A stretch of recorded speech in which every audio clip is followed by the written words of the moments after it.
বিদ্যুতের বকেয়া ৮০ কোটি ডলার দ্রুত পরিশোধের আহ্বান জানিয়ে ডক্টর মোহাম্মদ ইউনূসকে চিঠি দিয়েছে ভারতের আদানি গ্রুপ।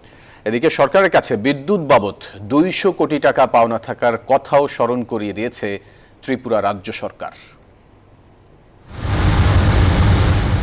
ভারত থেকে বাংলাদেশে আমদানিকৃত বিদ্যুতের মধ্যে সবচেয়ে ব্যয়বহুল আদানি গ্রুপের বিদ্যুৎ। অন্য ভারতীয় কোম্পানিগুলোর গড় দামের তুলনায় আদানির বিদ্যুতের দাম ৮০.৫৭% বেশি, যা চুক্তি করে হাসিনা সরকার। এর মধ্যে আদানি বাংলাদেশের কাছে ৮০ কোটি ডলার দেনা হয়েছে।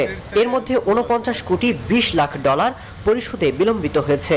আর পাওনা অর্থ চেয়ে মোহাম্মদ ইউনূসের কাছে চিঠি লিখেছে ভারতের আদানি গ্রুপের চেয়ারম্যান গৌতম আদানি। দ্রুত ৮০ কোটি ডলারের বকেয়া পরিশোধের জন্য চিঠিতে সরকার প্রধানের হস্তক্ষেপ চেয়েছেন ভারতীয় এই ব্যবসায়ী। চুক্তি অনুযায়ী আদানি গ্রুপের বিদ্যুৎ কেন্দ্র থেকে ২৫ বছর বিদ্যুৎ কিনবে পিডিবি। এটি থেকে ভারতে বিদ্যুৎ বিক্রির সুযোগ ছিল না। তবে হাসিনা সরকারের পদত্যাগের পর বাংলাদেশে রপ্তানির পাশাপাশি স্থানীয় পর্যায়েও আদানির এ কেন্দ্রে বিদ্যুৎ বিক্রির সুযোগ দিয়েছে। এতে স্থানীয় বাজারেও বাড়ছে আদানির বিদ্যুতের চাহিদা। এদিকে বাংলাদেশের কাছে ২০০ কোটি টাকা পাওনা রয়েছে ত্রিপুরা রাজ্য সরকারের। তবে পাওনা থাকলেও আপাতত বিদ্যুৎ সরবরাহ অব্যাহত রাখবে বলে জানিয়েছেন তারা।